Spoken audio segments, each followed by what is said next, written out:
Good afternoon, everyone.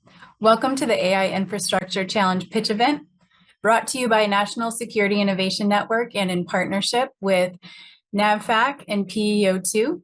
My name is Angela Austin, and I'm the Challenge Program Manager at NSIN. We are nested within Defense Innovation Unit. And NSIN's mission is to drive national security innovation by fostering collaboration among academia, entrepreneurs, ventures, and the DoD. And today we're here to identify AI-driven solutions to expedite and enhance building design and cost modeling across disciplines, codes, and site conditions. The finalists here today presenting are competing for $250,000 in awards. And now I would like to turn it over to Mr. Brooks Farnsworth. He is the Deputy Program Manager at the Shipyard Infrastructure Optimization Program, and we'll hear his opening remarks. Good afternoon. I am Brooks Farnsworth, Deputy Program Manager for the Shipyard Infrastructure Optimization Program, or SIOP. On behalf of the Program Executive Officer for Industrial Infrastructure, Mr. Mark Edelson, and Captain Luke Green, the Program Manager for SIOP, I want to thank you for your interest, your submissions, and congratulate you on being selected for today's pitch event. I also want to thank our partners for this event, the National Security Innovation Network and NAVFAC. If you are not aware, SIOP is a multi-billion, multi-decade program essential to supporting the future needs of the Navy's nuclear submarine and aircraft carrier force. SIOP integrates infrastructure and industrial equipment investments at the 4 public shipyards to meet fleet maintenance requirements and improve industrial processes by replacing failing infrastructure in an optimized configuration to more rapidly and efficiently execute maintenance availabilities. Our nation's 4 public shipyards need substantial recapitalization and reconfiguration in order to improve the timely return of ships and submarines to the fleet following maintenance and modernization availabilities. As presented in our problem statement for this challenge, the DoD's current building design process combines individual expertise with expert systems for the optimization of building elements, yet falls short in efficiently using diverse design options.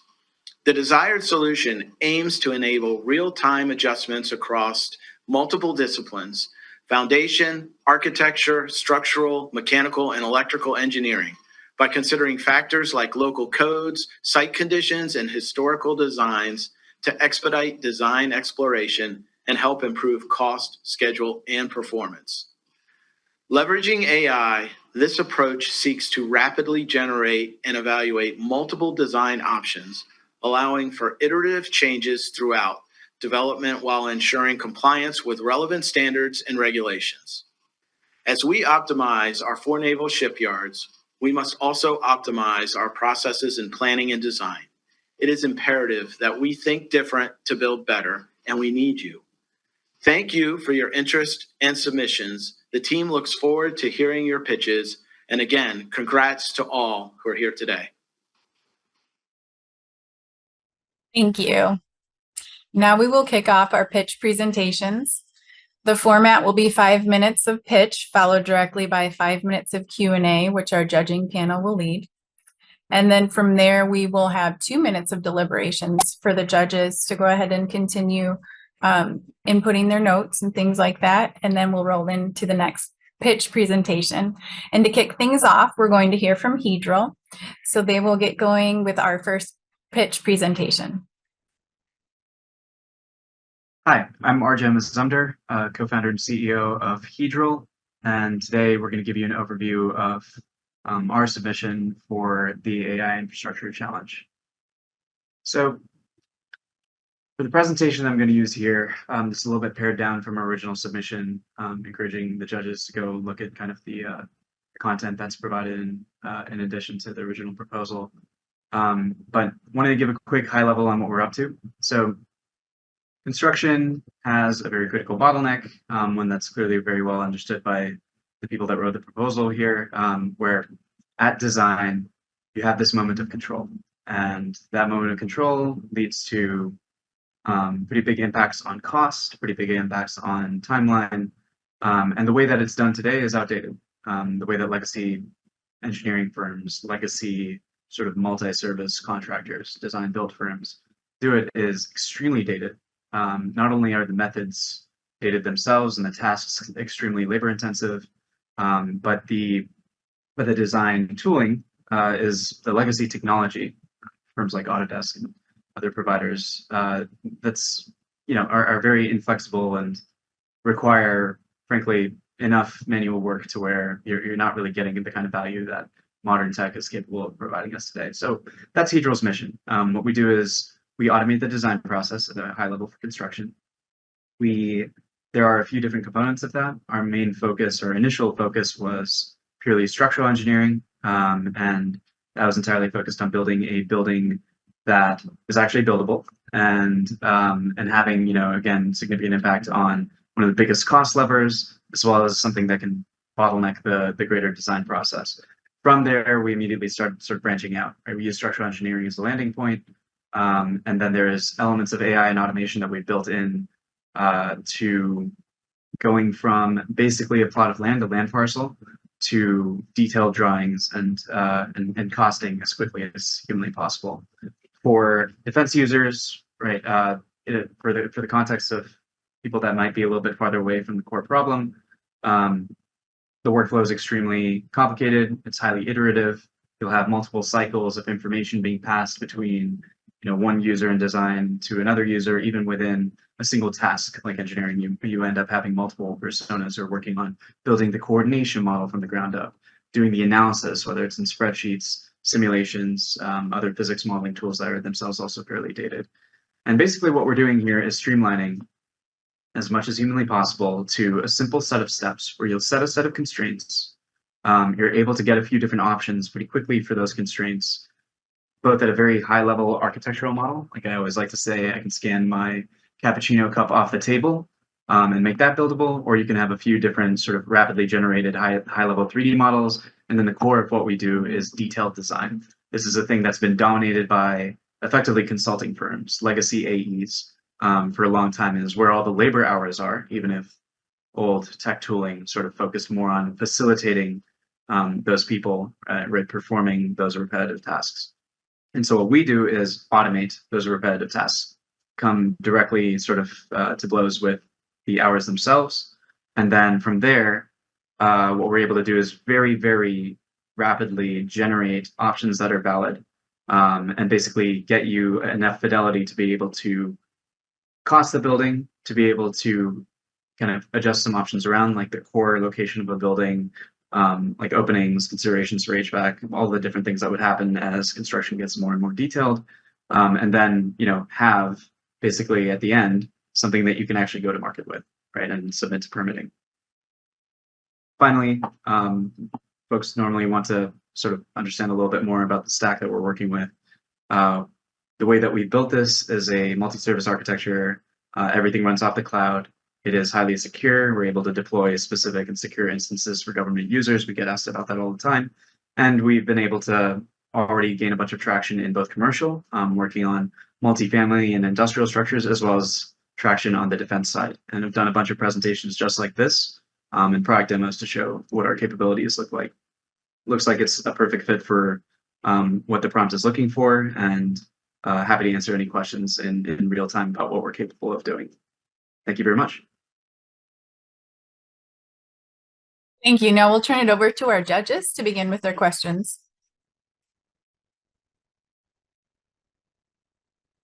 Hi, this is Keith Christopher with NAVFAC. I guess I want to start. You talked about legacy AEs and replacing repetitive tasks.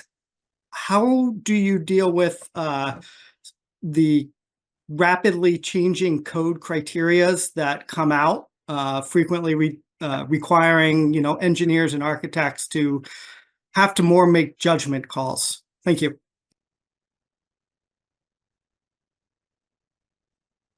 Jay, you're muted.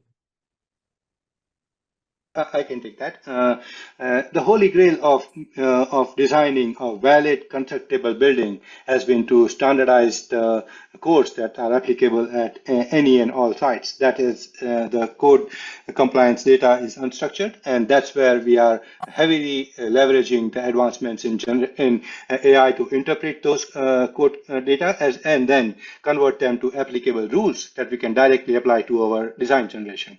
The tool that we have built is in essence different from the legacy tools that we mentioned, because legacy tools mainly concentrate on using the computers to draft a 3D design, whereas all the decision making happens outside. What we are doing is leveraging the computer technologies, algorithms, and generative design, as well as generative AI, to leverage computer for automatically generating a valid, constructible design that then an expert can go ahead and validate. The role of the structural engineer significantly changes here, that they are not actually drafting 3D data on a computer or using a technology for that, but only validating what the computer has generated. Again, multiple options of that, multiple valid options of that.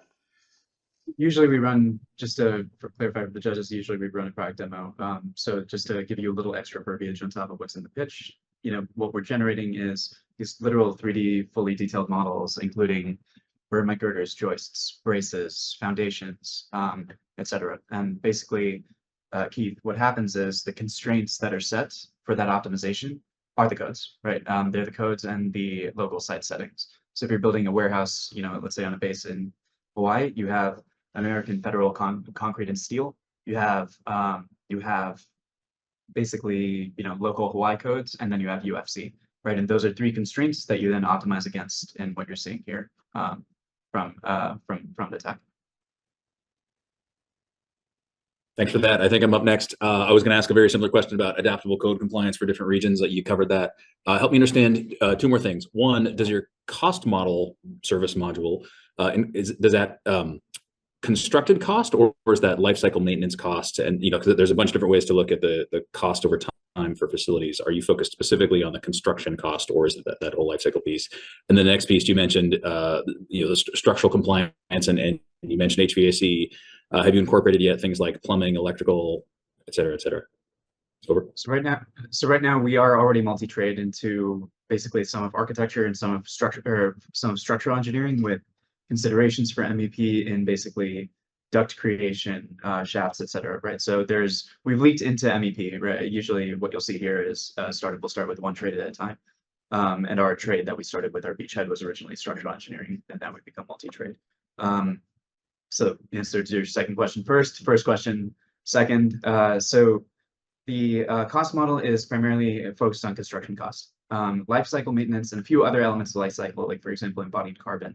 A few other things that people will typically ask us about are basically, they plug directly into the outputs, the schema that comes from this product, right? And so a lot of those are basically API calls for us, and that's kind of the way that we architect the tech. In terms of running our own proprietary simulation of life cycle, we don't focus on that end of it yet. A lot of our focus is on construction for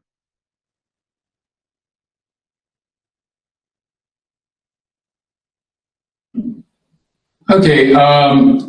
I know it's early on and it's in the kind of virgin territory of this development of software, but have we had any kind of data or analytics on the reduction of time in the efforts given for a given set facility? Yes, sir. So we're at approximately a little bit over 5x for, let's say, what we call low D, low dimensional. And that's warehouse, basically typical industrial facility, distribution center. And this is like 1.5 to 2x for a very complex project on the other end of the spectrum, multifamily, mixed use, commercial, things like that. It depends on the sites, obviously. If you're building other regions that are more complex, might change. Angela, you're on mute. Apologies. Thank you so much, Arjo and team, for being here. We appreciate your presentation. We're going to go ahead and let the judges deliberate for 2 minutes, and we'll be back with our next presenter. Thank you.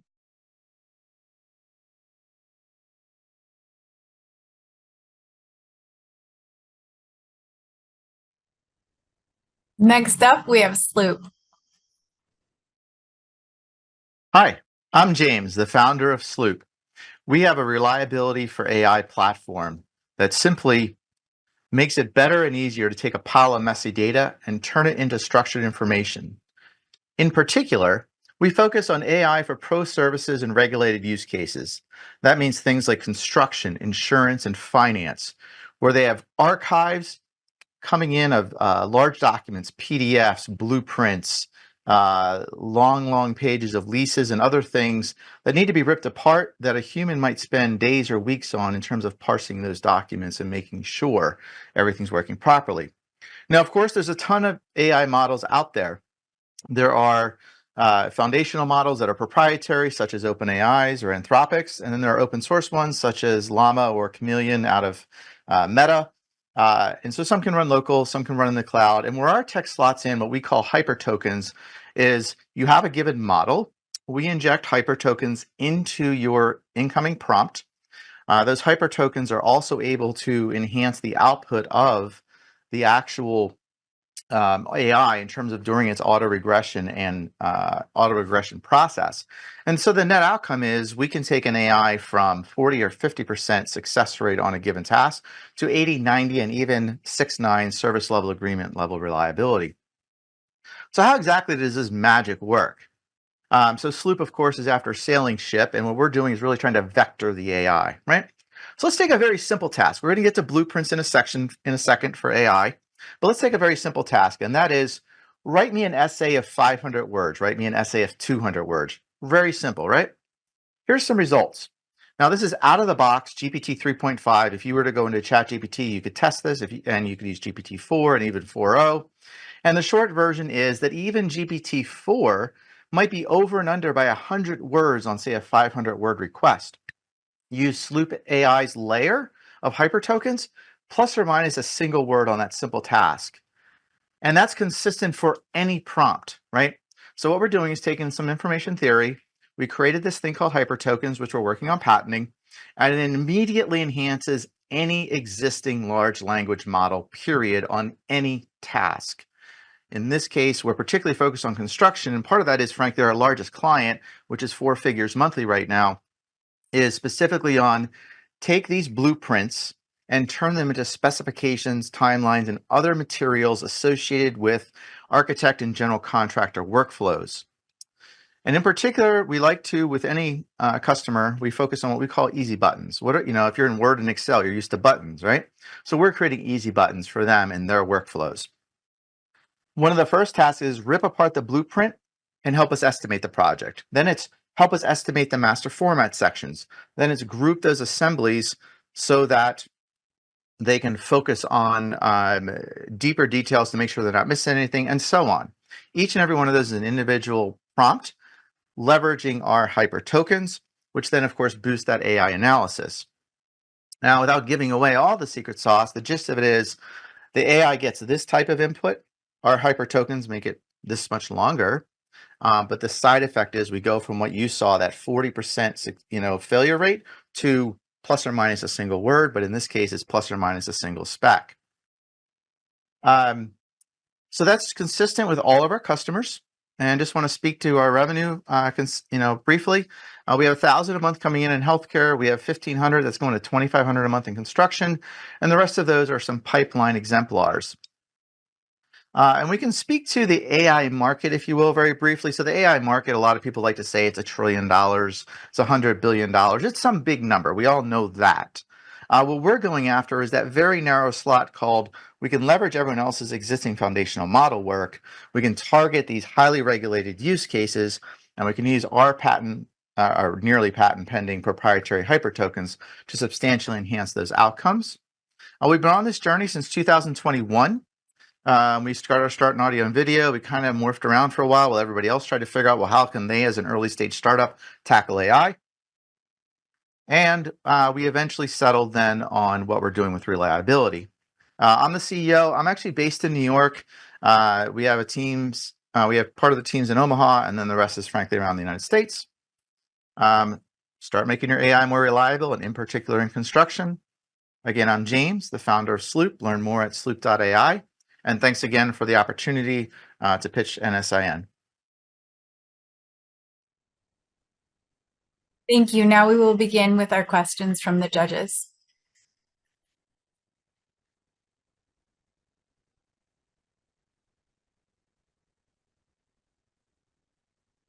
Please go ahead, Cody. Thank you. Appreciate that.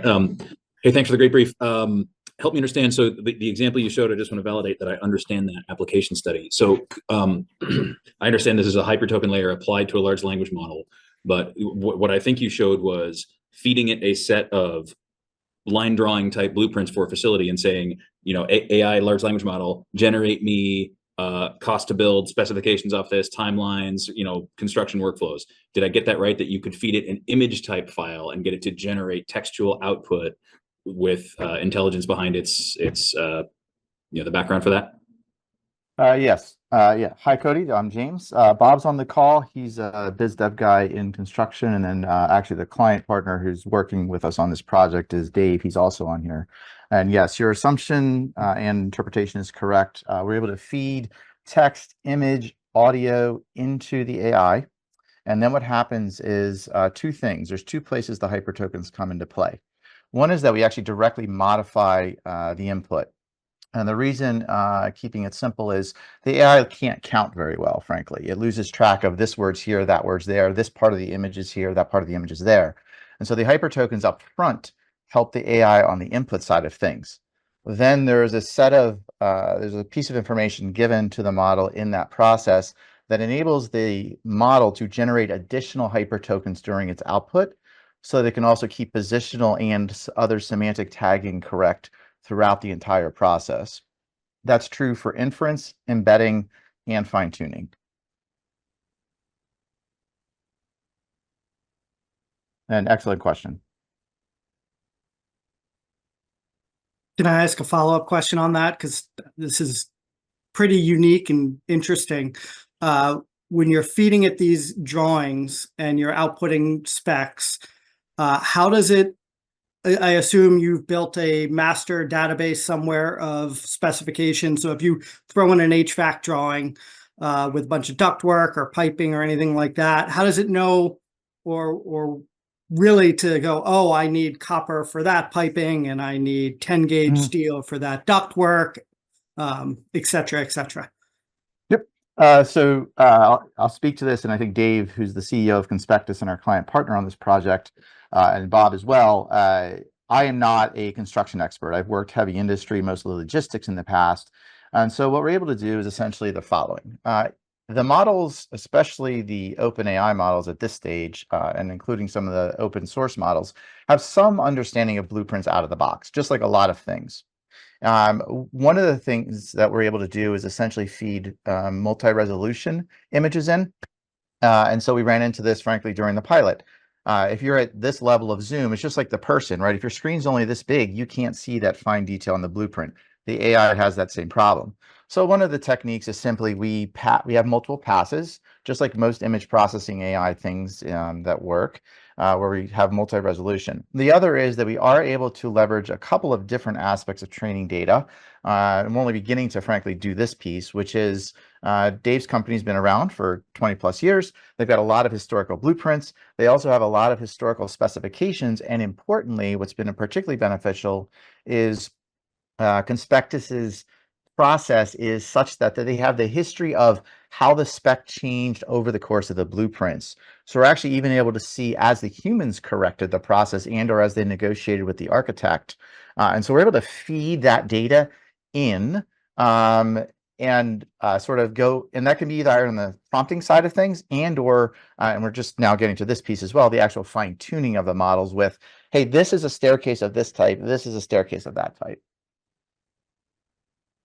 And that's true whether you're looking, sorry, go ahead.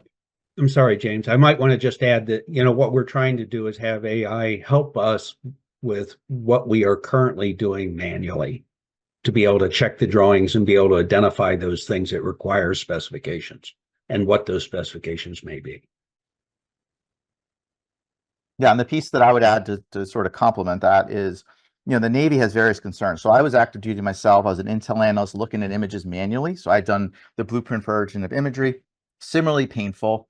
And you have all sorts of concerns. You have safety assurance, you have security assurance, you have cost overrun assurance, you have jurisdictional assurance, you have all of these sorts of things that you want to review. In addition to, we got the spec right. And so we're able to tune the AI to whatever the specifiers, reviewers, cost estimators, architects' current concern is.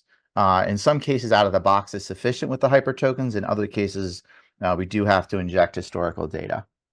James, thank you so much. Thanks to you and your team for joining us today. We are at time, so we're going to go into 2 minutes of deliberations and be back with our next pitch presenter. Excellent. Thank you, everyone. Thanks.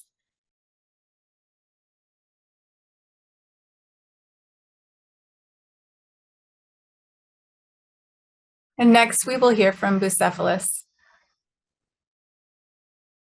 Everyone, my name is Nick DiGiacomo. I'm the founder and CEO of Bucephalus, and we automate complex supply chains and do resource optimization using AI, mostly for retailers in the commercial sector. We were founded a few years ago. We're a Techstars and Columbia University portfolio company. We are partners with AWS, Snowflake, Shopify, as well as part of NVIDIA's Inception program. We are SOC 2 Type 2 compliant, and our core capabilities are using AI to advance prescriptive analytics for supply and demand planning, and really that multi-domain integrations across organizations. We offer real-time decision support. That's one of our main benefits, and advanced simulations using a combination of predictive and generative AI. The generalized problem that we face throughout while working with clients in the commercial sector is you have these mismatched data types and systems that create data gaps that are just not aligned with the operational requirements of an organization. You have all these non-interoperable data in spreadsheets, PDFs, etc., applications that lead to these data gaps, and oftentimes very specific slices that have to then be built out in individual manual processes around things such as scheduling, predictive maintenance, forecasting, optimization, which is then managed by individual teams, which leads to a lot of inefficient resources, subpar outcomes, and just workload. We automate these complex resource planning and optimizations workflows. We give customers, as you can see a demo playing on the left, we give customers customized alerts per user and an interface that allows them to interact with it using language. Again, using the best predictive and generative AI to automate those workflows. We spend a lot of time thinking about how to make our systems trusted, flexible, simple, and scalable. And at the end of the day, what we are doing for our customers is optimizing both risk and cash flows for them and giving them opportunities to share and collaborate internally as easily as possible. At a very high level, the way it works is we have a ingestion engine that takes raw data from, again, different spreadsheets, emails, systems that customers may have, PDF documents. We build a knowledge base using that ingestion engine to retrieve and generate information, which is processed through our semantic data mapping layer. We then have a series of AI decision models, mixed of reinforcement learning, optimization, simulations, as well as digital twins of customers' supply chains and other warehouses. And then we give them that chat-based interface to go and ask questions and navigate through very simply and easily. We are LLM agnostic, and again, we are SOC 2 Type 2 compliant already, so we treat security very seriously. Use case we've been talking about here is essentially you have this excessive downtime for aircraft carriers and nuclear submarines from across the 4 public shipyards that put our combat readiness at risk. This is due to just slow adoption and compliance, limited historical data utilization, which informs just these one-off non-standardized solutions, and then a lack of integrated approaches for these real-time collaboration tools and optimized designs, which makes it hard to go and build new projects that are optimized around that planner graphs. So using our platform, what we could do is we design, iterate, and operate these complex projects in real time using an AI-driven platform to allow a user to architect and engineer as they log in. They see any updates to their project. They can quickly generate different options, input in the parameters and constraints that they may have. Using the historical data, they can then calculate that predicted and simulate performance, constrained to different costs that they may have, the outputs, risks, and anything else that they may have, then collaborate with their colleagues and maintain track that flow of inventory around a facility or other materials. In the private sector, we've had a lot of success working with retailers and CPG brands. It has real massive impacts on their bottom line impact. And joining me on the team, we have a super experienced and exceptional team of Jason, for example, our CTO, comes from a background growing teams from 5 to 75 engineers at Series C companies, as well as others on our team across FANG and top schools. And finally, I just want to close out. We're seeing an exponential decline in compute costs, and this will fuel AI's capabilities. And it's really critical that the DoD continues to invest in these types of projects because we'll reach brain scale compute power within the next few years. That's it. Thank you. We'll turn the floor over to our judges for their questions. In your example, you illustrated the map where the AI is monitoring for updates in what goes on in the buildings. How much of that requires, I guess, human interface on the back end or what do they need to do on the back end in terms of blueprints or as-built or anything else that general maintenance in order for the AI to do its job? Yeah, so just in full transparency, we haven't done a lot in construction or anything in that space. Just to be clear, I want to lay that out up front. What we have done a lot of work in is basically making simulations of customers' networks or like a warehouse arrangement, for example, and then given that running different simulations across that to optimize the flow of materials or resources around that. We do a lot on the high-level planning aspect and the collaboration once that's up there.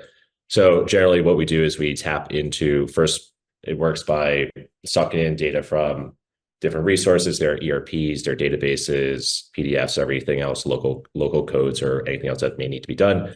We put that into a knowledge base, which then allows us to map those business processes and run our simulations, our scenarios with those cognizant of those constraints. We can adapt it to really any type of data input or source.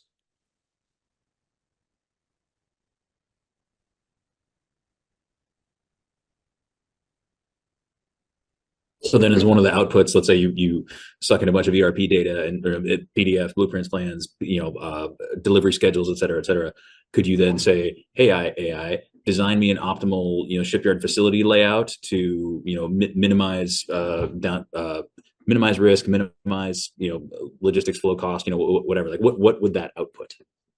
Yeah, so essentially from a mix of generative and procedural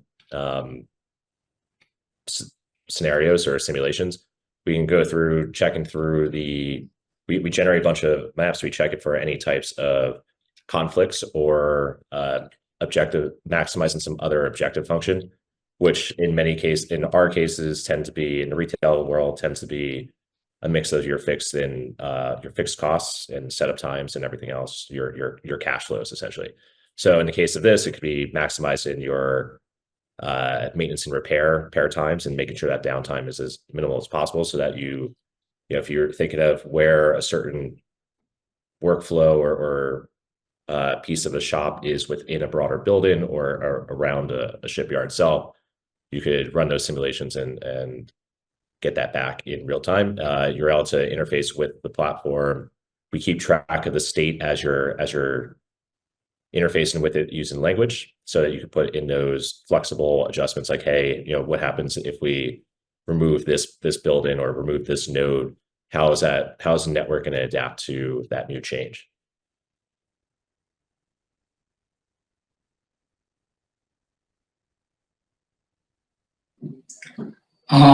For your mod sim that you're performing, it could work within the boundaries of a known building and actually lay out to meet the infrastructure of that building. Over. Yeah, so we've taken plans from like images or like cameras, or just layouts more generally, or other types of models of a warehouse, whatever, and then ran our simulations off of that. Sorry, was that your question? Yes, I was just wondering if it something that can fit within the bounds of a building, understanding all its infrastructure limitations, means of egress. If we know that we have fire exit ways and stuff, we're not going to start dropping equipment in those ways and stuff. And it takes all that information, lays out an appropriate mods in. Okay, thank you. Yeah, we're cognizant of any other constraints or considerations that need to be made. Okay, we are just about at time. So I'd like to say thank you, Bucephalus and team, and we will go into our deliberations time and meet back.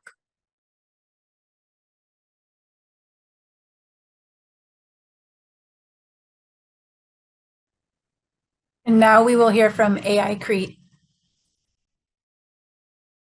Hello, everyone. My name is Michael Fletcher, VP of Sales and Marketing for AI Crete. Did you know that concrete is the second most consumed substance on the planet next to water, and it appears to be eclipsing water in 2030? Concrete is a massive industry that has been underserved for decades, suffering from disjointed operating systems. Here at AI Crete, we're building an AI-powered all-in-one operating system to manage quality control of concrete through its entire life cycle in real time.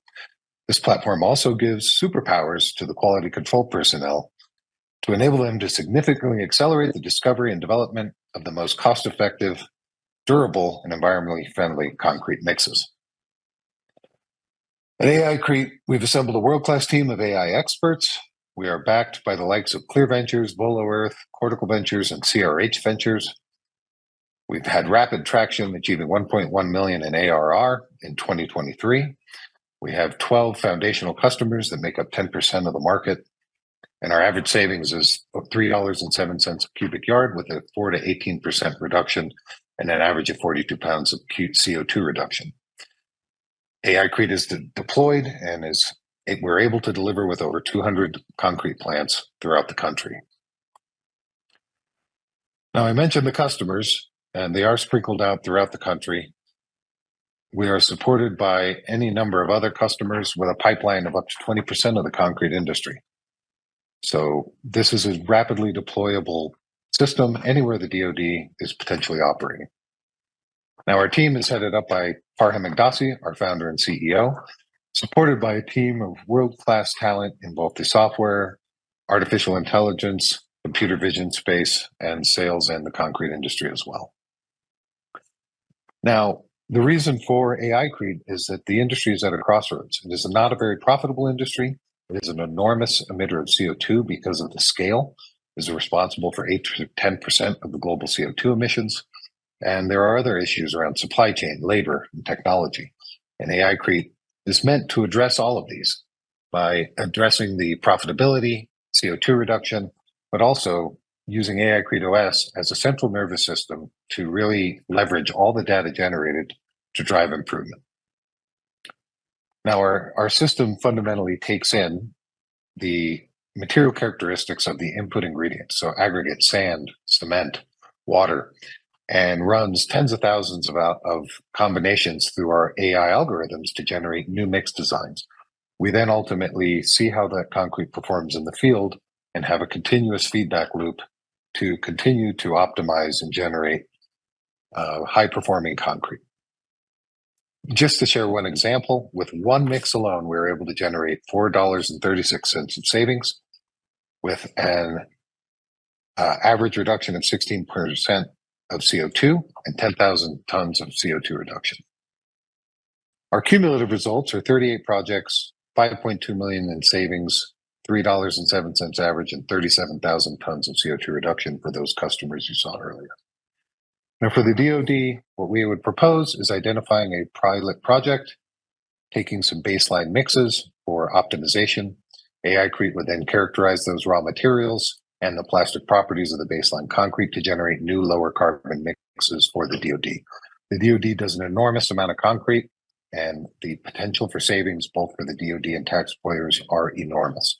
All that we would need to be provided are the data sheets for those materials, and for the DoD partners providing concrete to be able to run trial mixes to ultimately identify the final mixes that would be used in production. Thank you for your time and attention.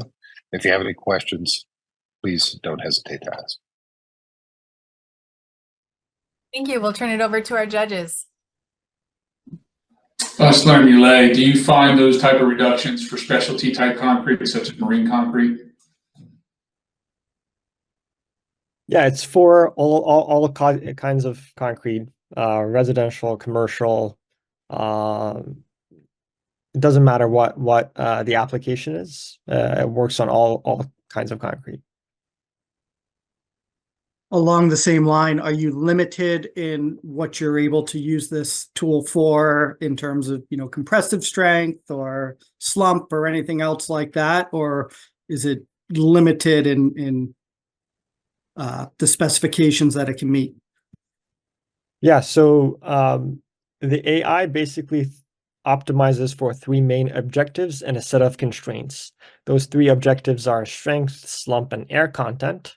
And the set of constraints are around the materials that are being used, if it's, water cement ratio, if it's aggregate ratios, anything that has to do with requirements of raw materials could be defined as a set of constraints for the AI. And given all of those parameters, constraints, and objectives, the AI comes up with the best recipe. So given that, does the tool consider any structural reinforcement? For example, like, hey, this project is going to be done with traditional rebar versus, hey, we want to throw in a bag of fiberglass in the concrete, and or if you want to get way more complex, what if you start swapping out concrete ingredients for other things available on site, like clay or sand or whatever that may not be a traditional concrete ingredient? Yeah, so not for reinforcement, because that's usually for the structural engineer, and they specify what kind of strength and pumpability, flowability, and things like that the concrete itself has to achieve. So those are the parameters that we take into account for the concrete itself.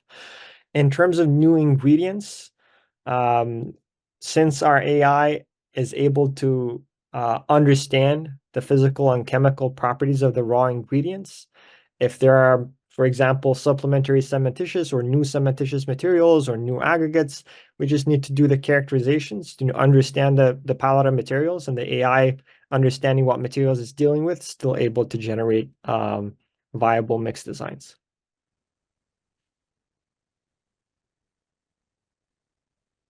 Just more of a follow-up question. So if the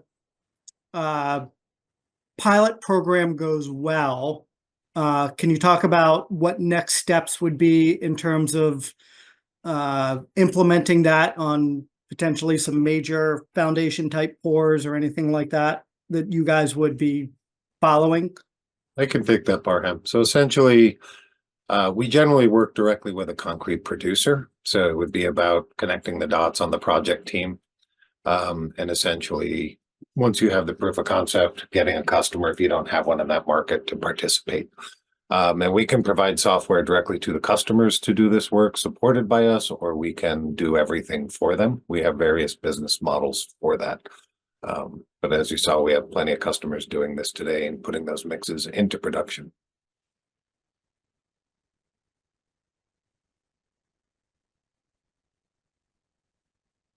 Do we have any other questions?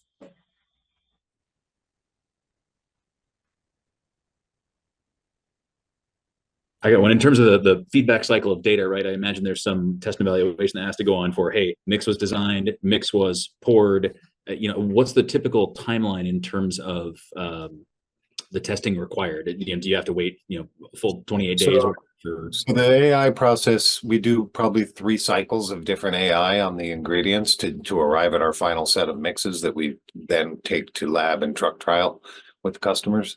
Typically, once that process can be rather rapid within a week, and then once we get 7-day results, we're generally pretty sure where we're going to end up on 28 days.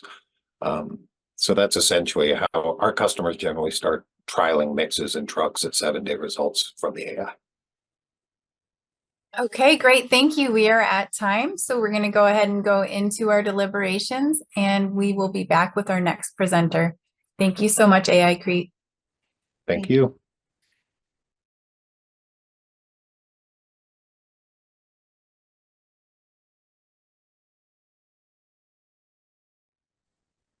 Next up, we have Motive.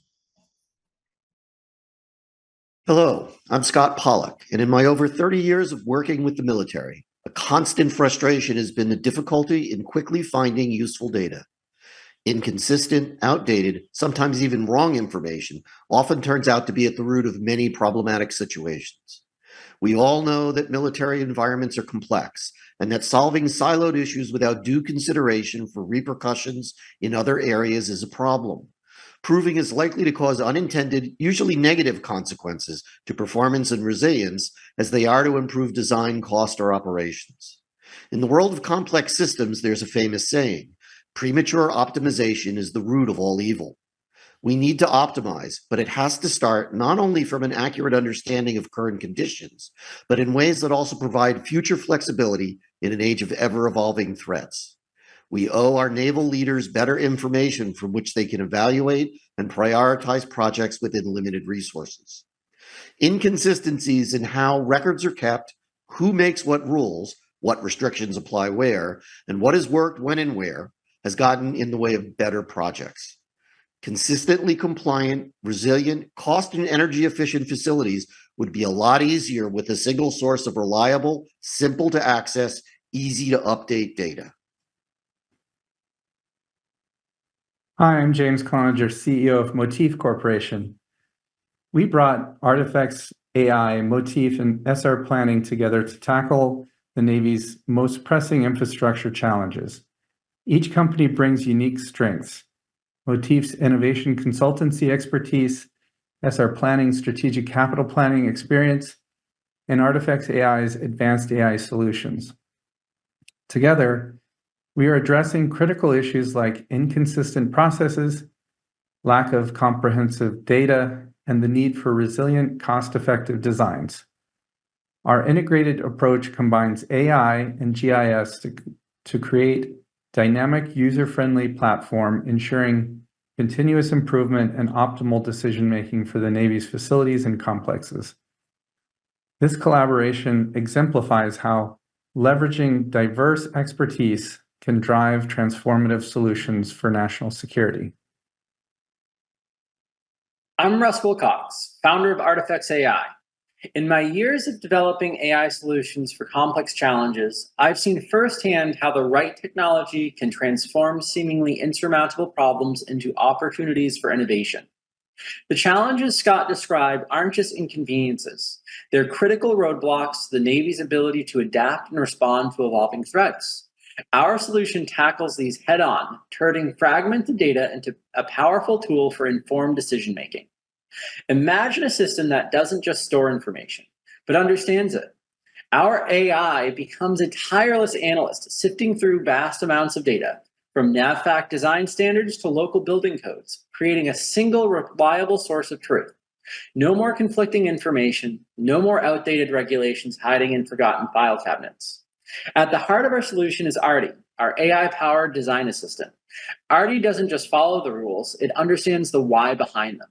It can rapidly generate and evaluate multiple design options across disciplines, considering factors such as environmental impact and regulatory risk.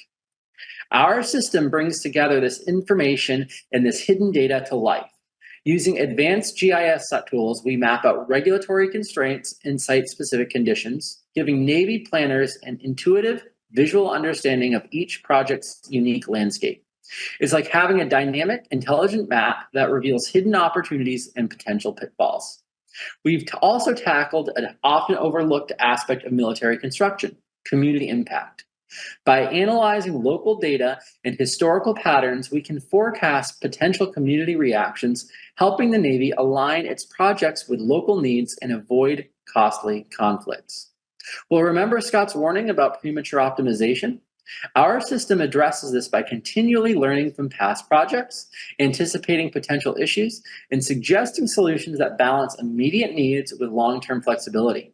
It's not about finding a single perfect solution, but rather about creating designs that can evolve as the Navy's needs do. This isn't just about better buildings. It's about enhancing the naval readiness that safeguards our nation while at the same time fostering positive relationships with the communities we serve. Our solution can help the Navy face evolving threats with confidence, optimize resource allocation, and lead the way through innovative and responsive infrastructure. Thank you. Thank you. Now I'll turn it over to our judges for their questions. Yeah, first question I have is, I take it this looks to master planning and installation planning, if you will. Over. Yes, though the ARTI tool could also easily be used, and probably should be used, as a way to ingest the combination of local building codes, national building codes, UFC requirements. It's the same technology that we would do for all of them. So it's master planning, but it can also get down into how to set the right baseline based upon conflicting codes and conflicting requirements of different parts. Over.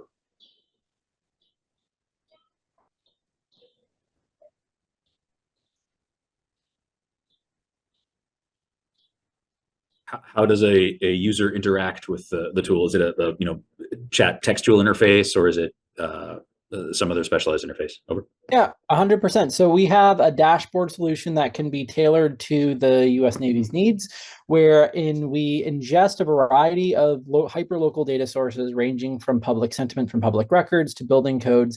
And then we have three modalities for interaction. One is through geospatial visualizations, where there can be boundaries drawn, and we link actually historic decisions, historic permits down to a specific area defined by the user.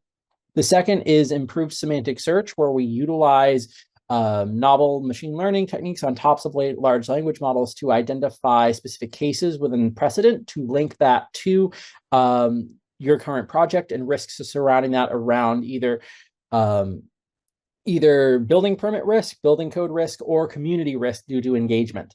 And then the third is a chatbot ARTI that allows you to synthesize hyperlocal information, whether they're documents, whether they're videos. And then the end goal is to create a unified repository of this information using knowledge graphs, so that there is a single point of entry for the user.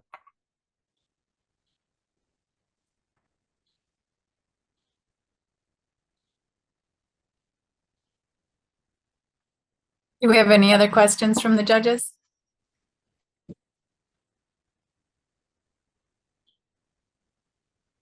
Anything else you, Scott, or James would like to share, or Russ, about your team? Well, I guess the last piece I'd throw in is two parts. One is ARTI is a functioning AI that's actually already working with communities. And so it's a fairly easy to modify it. And we could be up and running doing a project 4 to 8 weeks fairly easily. The last thing I'd like to just sort of say really quickly is the team has very deep experience with capital planning, optimization in capital planning, down to the level of thinking about long-term recapitalization of facilities. Two of the members of this team just finished a project doing a 50-year recap model for the entire Air Force lodging portfolio to understand how to recapitalize it, what it would cost per year, and then relate that to an operations model, operational financial model. So this, our hope and our interest in this is helping the Navy better baseline where they are, and the ever-changing rules that apply to where they're trying to go. And sort of it's to bring it all together into sort of one interface that everyone who works for the Navy can use. Over. Thank you, Scott. Thank you for joining us. We are at time. We're going to go ahead and go into a 10-minute break.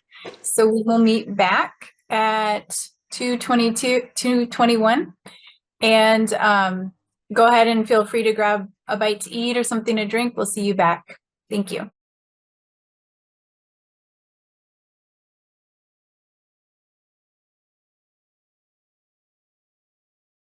Welcome back, everyone. Our next finalist is Preserve Technologies. Hello, I'm Cam Raufi, the founder and CEO of Preserve. At Preserve, our mission is to modernize physical infrastructure through innovation in subsurface data solutions. The infrastructure journey for me began in 2006 when I started my PhD at Purdue University. I dedicated 6 years to developing new sensing technologies with the aim of improving the service life of infrastructure. Following my PhD, I worked for Bechtel as a subject matter expert. During this time, I encountered numerous inefficiencies in construction, which ultimately motivated me to start Preserve in 2021 and address some of the major problems I saw firsthand throughout my career. As some of you know, infrastructure projects often run late and finish over the budget. One of the root causes of this issue is that contractors don't know where the underground utilities are when they start digging. The inaccurate underground maps leads to about 500,000 accidents a year in the US. That's one every minute. So what are contractors are using for maps today? Most use outdated, inaccurate historical records. As an example, I recently used a Boston record from 1898 in one of my projects. Its accuracy was 40 feet, which was really bad. While this is an extreme example, it's not unusual. Another issue is that these maps are two-dimensional, lacking the critical depth information. Since contractors are in the dark, they often end up digging a few random holes, searching for pipes, and this whole process is manual, slow, and ineffective. So from my direct work experience and over 100 customer interviews that we've done, we confirmed that customers have three fundamental needs: safety, followed by cost saving and productivity. At Preserve, we are focused on creating 3D map of the underground to meet these priorities. How do we do it? We use data from top-tier, commercially available phase array radar scanners. This is a picture of the unit we use in our operation. You may ask, what is a phase array radar scanner? Most of you are familiar with a GPR scanner. They have one sensor scanning the ground at one frequency, which provides visibility for a very narrow depth. The phase array system has 30 sensors. At every nanosecond, they scan the ground at 300 frequencies from 30 different directions, generating 9,000 more images at every inch than a typical GPR. The 3D electromagnetic signals from these devices are not intuitive, and they are large, and they require a PhD in geophysics to analyze. You can run this scanner at 70 miles per hour, and in just 1 hour, they generate over 600 million electromagnetic images. We simply don't have enough geophysicists in the industry to analyze that volume of data properly and in a timely manner. And that is why we have developed a disruptive AI algorithm over the past 3 years that interprets the radar data and create a 3D model of the underground automatically in near real time and more accurately than any technician. We are once the maps are generated, customers can access them through our augmented reality application in the field or through our website with just a few clicks. So now let's look at our impact. This table compares some of the key differences between the current practice such as GPR and Preserve technology. Our breakthrough technology delivers accurate maps 100 times faster at a fraction of the cost of the current method. These accurate maps not only reduce the cost of accidents at a construction site, but also enhance productivity of construction projects by 15% for infrastructure projects. We are now demonstrating our technology, and I would like to work with you on a project so you could evaluate our product. In terms of the process, the first step is planning. You can place an order on our platform. Then we'll scan the site in 1 or 2 days and generate the 3D maps shortly after. You will then receive your 3D maps on our website. Thank you for your consideration. Join us to build safer and faster. Thank you. Let's turn it over to our judges. Hey, thanks for the presentation. So this is the first one like this. You are advertising this as a service, not as, hey, here's a tool and here's the software, go run it yourself. This is something that your organization would perform on behalf? We could do it both ways. We could get the project from you and have our third party going to the site, scanning, provide us the data, or you could actually acquire one of these equipments, it's off the shelf, and upload the data to our AWS account, and we give you the map. But the data processing would be on your end, right? We wouldn't have you wouldn't give us the AI tool that would do that on our end, over. Not at the moment, but I mean, if that's and that's needed for military, we could work on that.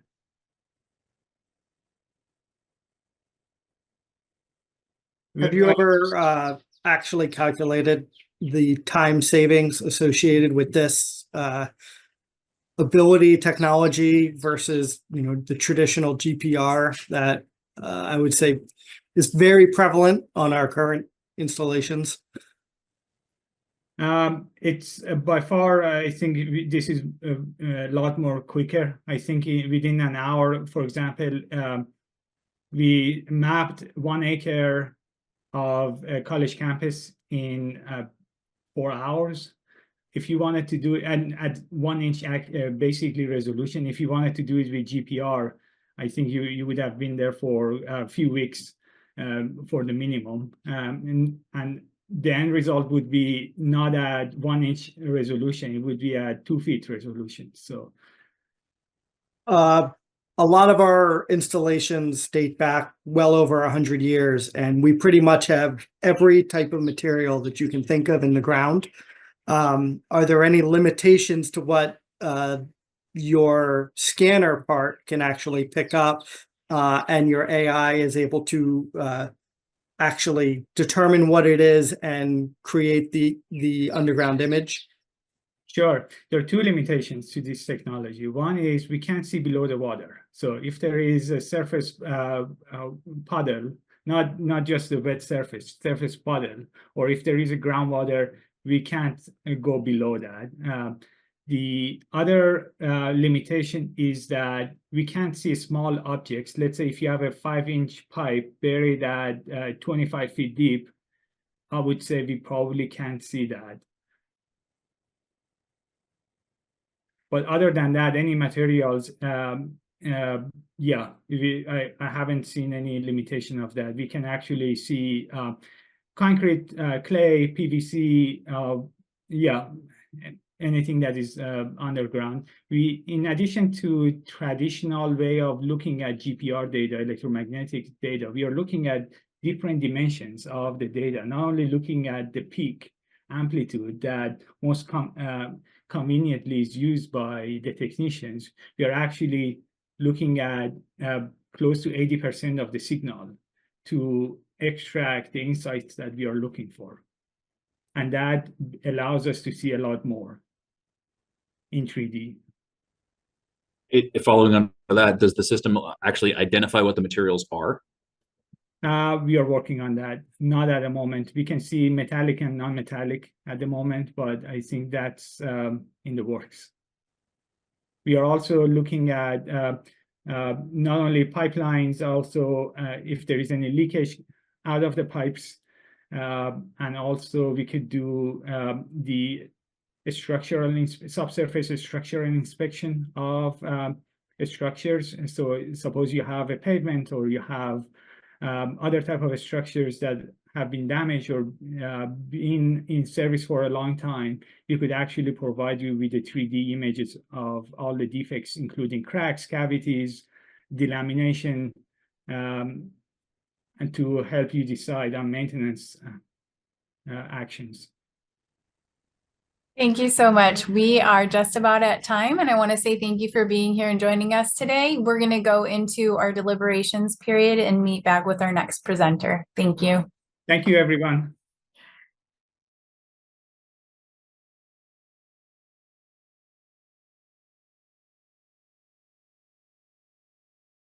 And now we'll turn our attention to CrowdSmart. Hi, I am Tom Kaler. I'm the Chief Scientist and Chief Executive Officer of CrowdSmart, an AI company that is specialized in an area called generative collective intelligence. We created our technology actually over the last 8 or 9 years in collaboration with scientists in collective intelligence, people who had been part of the IARPA program. And what we are looking to do is bring the power of collective intelligence to productive collaboration. And so that is a big problem to be addressed because of the following problem. It is almost impossible to learn the priorities of larger groups of people in a true sense of where we can listen to everyone generously, understand their priorities, and then understand where they are aligned. That is a fundamentally complex problem that as you get to 14 people, even it's 90 some lines of communication. You can't do that with a human being because they cannot listen in parallel. Every one of those discussions has to be each person, and more fatigue takes over. It simply does not work. So what we have created is a third generation of AI. And I want to talk a little bit about what that means. This is derived from a DARPA slide. I was actually CEO of IntelliCorp in the first wave of AI. I was also one of the principal architects on the software. And in that period, we did a lot of work with DARPA and other DoD agencies, but that was mainly around building expert systems. The second wave of AI was about learning from data. It is about learning from data. That's the current generation we were in. But as we know, it lacks explainability. It lacks context. And so this is a big problem because what it generates is plausible things. So it's good for idea stimulation, but not good for trusted decision making. And so what we focused on is working with scientists in collective intelligence to create a form of AI that's adaptive learning. And we'll say a little bit of that in the next slide, because what this AI does is it's actually an automated knowledge acquisition system. It's participating in a process of listening, learning, using Markov models to listen, learn, adapt, and it actually guides like a human facilitator. We call it an AI facilitator.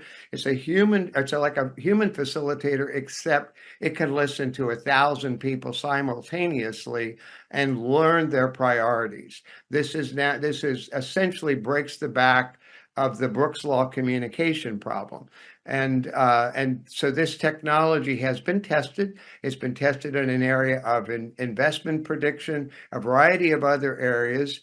And then it's been developed into an integrated system that allows taking group problem solving work session guided by either a question or decision model, very easy to set up, and then it creates an outcome. So this can be used for a form of thinking about things collaboratively. It's based on a new model of AI, based in something called the free energy principle, neuroscience-based AI. And we are pioneering developing out that architecture. And what it does is it adaptively learns in a very similar way to what the brain learns. So it doesn't require large training data sets. It is an adaptive learner, and it scales very well. So where the application focus here is generative design. How do you work with large groups and tasks of planning, designing, and coordinating between different groups? And that is in essence what the application here is designed to do. We have the basic operating system and platform. It's very easy to use and create these collaborations. Essentially, you put in a multi-criteria decision model, and that generates a very easy to use system for users. The system reports in real time, so the group is able to see the result of their collaborative work as it unfolds.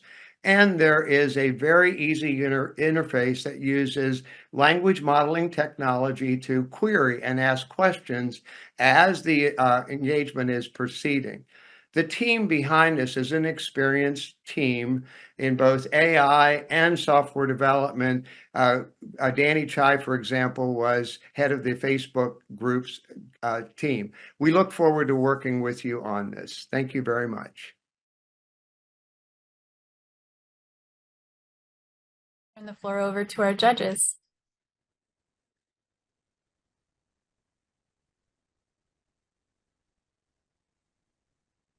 So help me understand the specific use case for this in construction planning or execution. What I understood from the presentation was that this would entail the tool would be used to facilitate a group collaboration, possibly between architects and city planners or site planners, as well as plan check reviewers or community leaders. Like, is this a tool to facilitate that real-time collaboration, or is this a tool that one individual could use and it would leverage prior knowledge on things like building codes and city planning meeting minutes and whatever to respond to queries? Over. A good question. I mean, the basic idea here is this is actually complementary to a lot of the other AI applications, because it's really what it's doing is it's active in the decision-making process. That last mile where a group of people have to decide, do we have the decisions we need? I mean, we have the inputs we need to make commitments. So this is at the point of action. Example is we were working with NATO in command and control decision making. How do we streamline the integration of inputs from a lot of groups and then get through that collaboration process? In the case of this particular application area, if you think in general what we need to do in designing any outcome, we need to understand the impact to the audience this product is going to go to. And this is used for that. We work with companies like Intuit to understand requirements, to find out, is this going to resonate with the receiving group? But think of this very differently, as it's human-centric and it sits itself in the middle of a collaboration process to guide it. What it really does is breaks the back of this cycle of, we consider postpone because we have new features, et cetera. It parallelizes that process. And it also is done in multi-agent AI architecture. So you can deploy ChatGPT or OpenAI, or it's AI model agnostic. So you can deploy those for fact checking and can integrate with other AI agents that are part of the problem-solving process. There was a mention early on about expert systems. This, and as I mentioned in the slide, this is really automating that knowledge acquisition process. That's what was that was one of the barriers with deploying expert systems, is you weren't able to dynamically learn and the knowledge process. So what it does is it creates a causal model of every decision making. So it creates a audit trail on how you make decisions on major implementations. So in terms of the current application area, it's really more infrastructure for collaboration. Sure, understood. What does a system output look like? Is it real-time prompts to the collaborative group to like, hey, your information is ready. Here it is, presented, packaged to make a decision, or this is the decision you need to make next. Like, what if I interact with it? What does it give me back? It has a RAG interface to all the results. So you basically can query the results. Anyone can. You can also be queried. It's real time. So it's generating incremental models as you go through your collaboration process. Let's just say you have a major design complex project where you have all the documents, and what it does is it enables someone to look at the conclusions of the group as they are forming, and you do it just simply like you would with any chatbot. The other output is a causal knowledge model, a Bayesian belief network of how the thinking resulted in the probability of prediction of the success or failure of that project. So it's used, for example, in saying, should we make an investment in this project? And then it gives a causal model explanation of why the group believed that was a good outcome. Hey, we are just about at time. Thank you so much, CrowdSmart and team. We are going to go into our deliberations period, and then we'll be back with our next presenter. Thank you.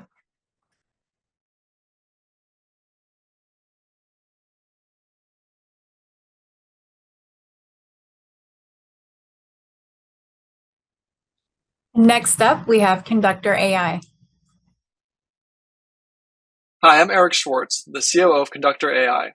We're so excited to show you how we believe our AI-enabled solutions can help to support NAVFAC and PEO II. Our mission is to enable the government to get to yes faster by applying AI technologies to complex document-based workflows.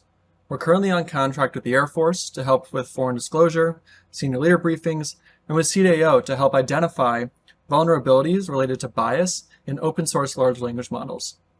Our team has significant experience working within the government, and we recently obtained our top secret FCL in 14 days. The problem that we see is that too much of the process to troubleshoot and maintain systems, or to identify how to actually build something, is spent searching for context in hundreds of thousands of pages in PDFs and other unstructured documents. I was out at Pax River the other day, and I heard from someone that they actually crash their computer routinely because of how many different tabs they have open and documents are trying to search through. The ways that we believe that we can help support this problem is by helping users find relevant information, so much more quickly dig through these different manuals and identify the right context to help them get things done, to use the right, most up-to-date guidance, and to standardize reporting and be able to check for errors before forms are completed or documents are marked. We're using out-of-the-box, pre-trained LLMs, and we're deploying them into highly classified environments to break this down into a series of steps that can be built into a variety of workflows. The first thing is searching through those maintenance manuals, standard operating procedures, building codes, etc., generating the actual work product from that, so identifying the relevant source of information you're using to justify getting something done, and then validating that these forms are being filled out correctly.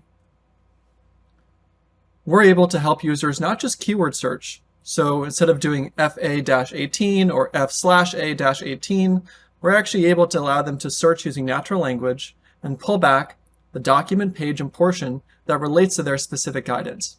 This is very different than using AI in the form of a chatbot, where you don't know if it's hallucinating or not. Everything that we do is designed to minimize hallucinations by pointing users to the exact source of that information so they can use it as part of a next step in their workflow. This ability to search, we've heard from users in the Air Force, helps to cut down their time searching by over 50%. We're also able to generate new documents based on previous steps in the workflow, both using AI to summarize information as well as to extract key entity information that can then be put in to a workflow later on. And then finally, we're able to validate that various forms are completed successfully based on predefined guidance that's also in PDFs, like CUI markings and proprietary contractor information, to help ensure that the markings are being properly applied before information leaves the boundary. Let's show a quick example. So this is our platform, and if I were to search for something like the process to document a pressure vessel weld, I can find within this 1,000-page PDF the actual form that we're talking about to do that pressure vessel weld, and I'll let this load up for a moment. But I'll also find relevant context that relates to it. So you can see that this uses some of the words in different orders, but the models in the software are smart enough to know to direct people to the right thing based on its contextual understanding of how these words relate to one another. As part of our work with NAVFAC and with PEO II, we would like to specifically apply the software to identifying the adaptability to local codes and standards to help develop a user-friendly interface of actually interacting with AI in ways that are maybe more familiar to users than a chatbot, and to help to facilitate efficient documentation and reporting. Our software has already proven to do this for the Air Force, and we'd like to apply our approach to the Navy in a slightly different context. We propose a phased approach that would allow the Navy in under 12 months to fully evaluate the impact of our software by ingesting key data sources, working with very specific user groups, and then evaluating the performance based on traditional methods of finding information and getting things done. We're currently deployed into an IL5 cloud environment and are in the process of seeking accreditation for an IL6 cloud environment so that we can handle both classified and unclassified information. And then finally, our team has significant experience, collective decades, working on various projects with the DoD. We know how to navigate this world, we know how to work with users, and we know how to build great software. Thank you so much for your time, and we look forward to continuing the conversation with NAVFAC and with PEO II. Thank you. Let's turn the floor over to our judges to begin with their questions. Hi, good morning, good afternoon. Is there any data quality? I'm picturing a large vault with many types of drawings, Mylars, papers, handwritten notes, anything like that, limitations that the AI would not be able to pick up if, for instance, all of it was added into the system? Yeah, that's a great question. So our primary focus to date has been on PDFs, PowerPoints, and Word documents. We believe that the large majority of information is unstructured within an organization. So our focus has been to try and make that information as accessible and as useful as possible. I would say that in our work to date, we have not encountered certain file types like 3D models and things like that, but we do encounter images and handwritten notes regularly. So in addition to being able to actually ingest text from a PDF that kind of lays out the text, like if you were to highlight it, we're also able to OCR information. We have that already incorporated into our pipeline. So to be able to convert handwritten information into text, et cetera. And then we also already allow image search out of the box. So right now that's being used to help people find where a slide came from or where an image came from to then know whether or not they can share that information with a partner. But we can easily extend this to drawings or to specific pictures from maintenance manuals or contractor information to know if that information's protected or needs to be approved by the contractor because it's proprietary before it can be released in another context. Does that answer your question, sir?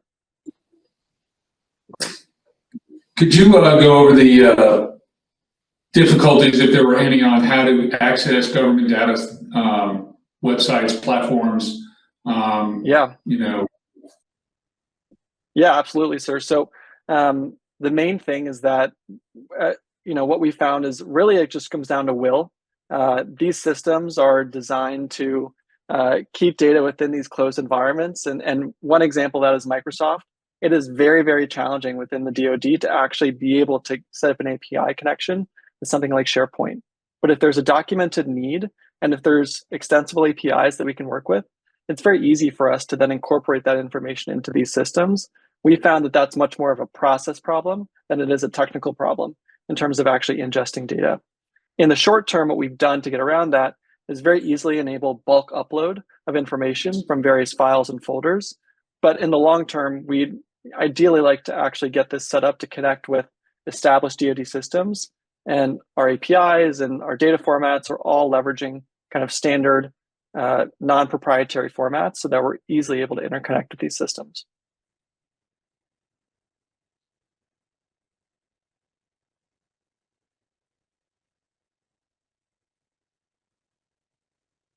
We have any other questions from the judges?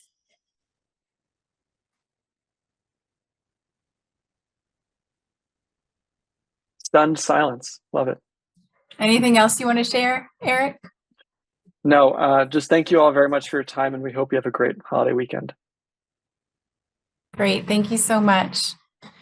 We'll go ahead and roll into our deliberations and meet back with our next finalist.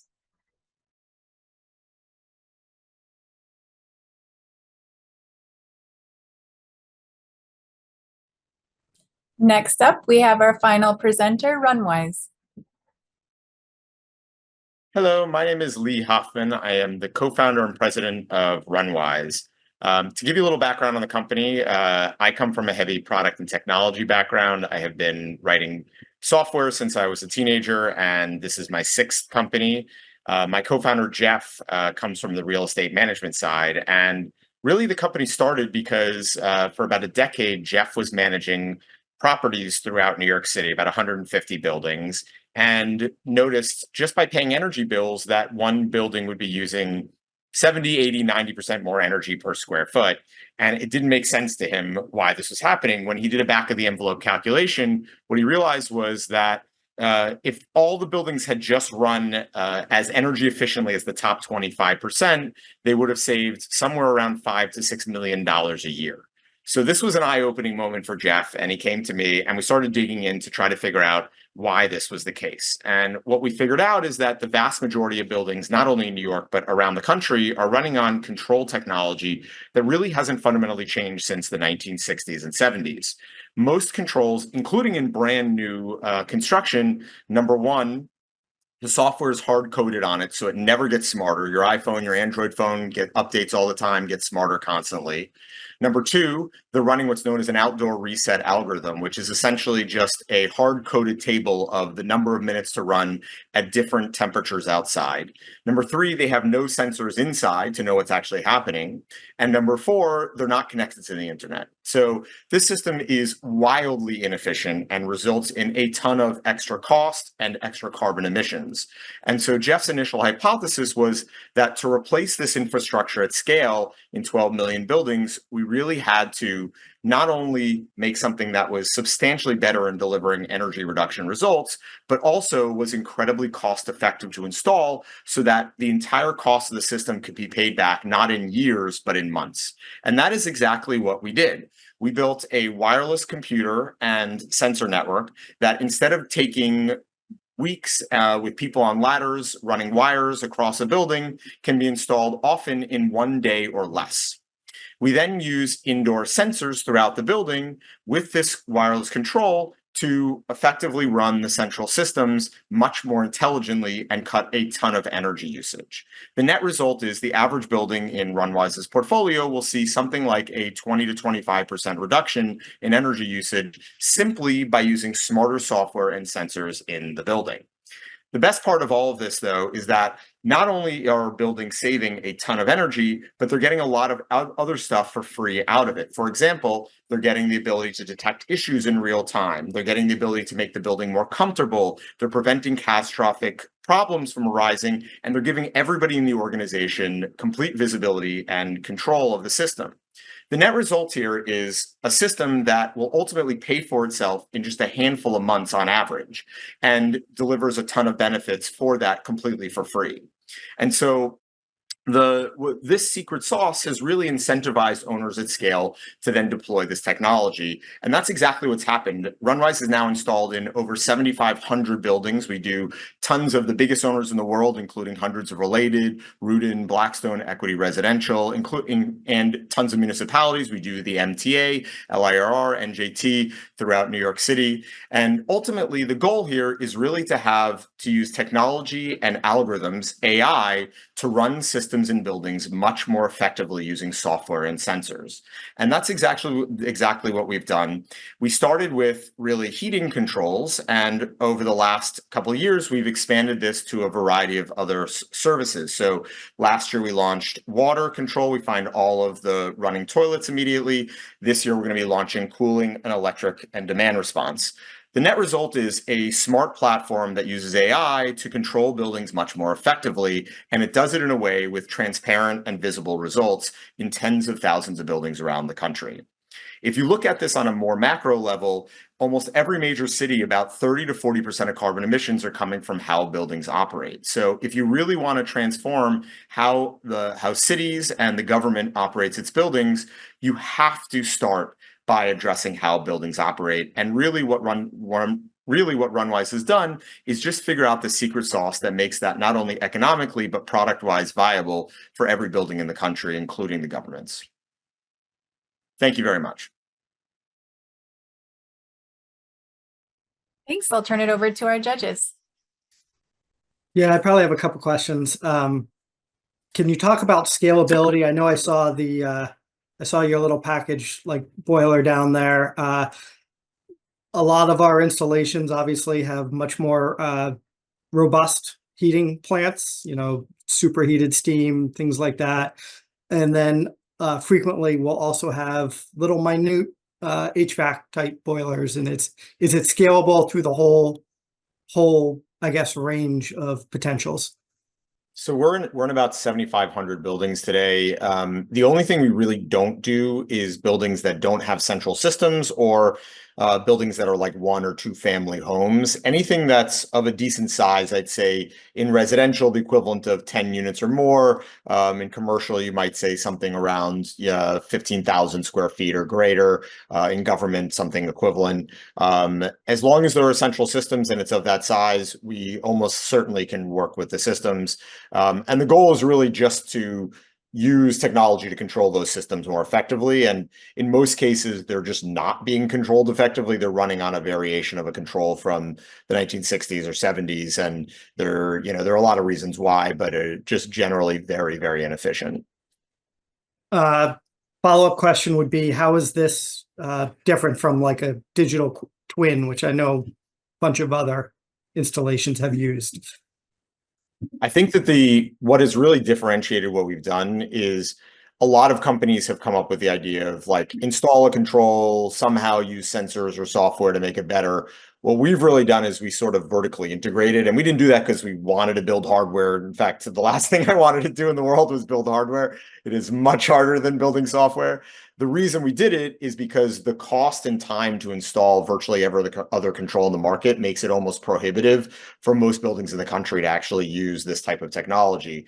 And so we had to vertically integrate to effectively deliver something that could be installed about 10 to 20 times faster and cheaper.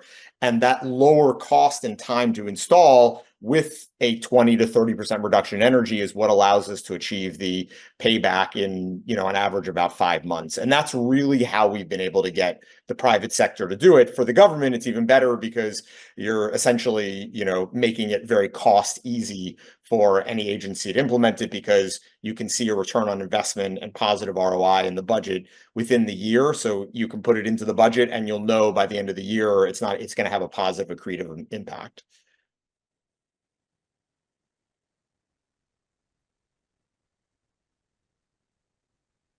Help me understand if there are any, so wireless sensors communicating to some software control. What are the data inputs and outputs, or data security things associated with the visualization or control of those systems? Over.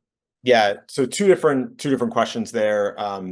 What kind of data are we using, and then how do we make it secure? The data we're using so different systems have different data points, but let's take heating as an example. Whether you have a central boiler, whether you're getting, steam from a central plant or from the city, whatever it is, there's some sort of central system that's either generating or regulating the flow of heat in the building. There are a number of data point sensors we're putting on that device to regulate, to monitor what's happening and more effectively control it. For example, hot water system, you're going to want to know the supply temperature. You're going to want to know the return temperature. If there's a valve, you want to know the valve position, how effectively it changes the supply and return. You're going to want something on the stack, which is essentially where the chimney is. If there's a makeup water, we're going to put a wireless water meter on there. We're basically monitoring everything about how the actual system is operating. And then we're putting temperature sensors throughout the building, and we're making predictions every minute, not only how to control the system to deliver a target temperature, but also how to actually predict what the optimal temperature is. And this is like how you really save on heating. Everybody thinks a building should be at a static temperature, 72 degrees. What we've actually found, our data science team has found, is that the temperature that people find comfortable dynamically changes not only throughout the day, but throughout the season. And so we make predictions dynamically based on feedback from the management to predict the optimal minimum temperature you can run either the central systems or building at that uses the minimum amount of energy to make everybody equally comfortable. And security we take very seriously. We are the only control company in the world that uses their own dedicated wireless network and also dedicated internet, because we obviously are in thousands and thousands of buildings, and would be a point of attack for state governments. Thank you. We're at time. Apologies, we're at time, and we appreciate you being here, Runwise. We are going to move along and hear from Oliver Hillgartner, who is part of our NSIN team as one of our engagement specialists. So Oliver, I will turn it over to you for your closing remarks.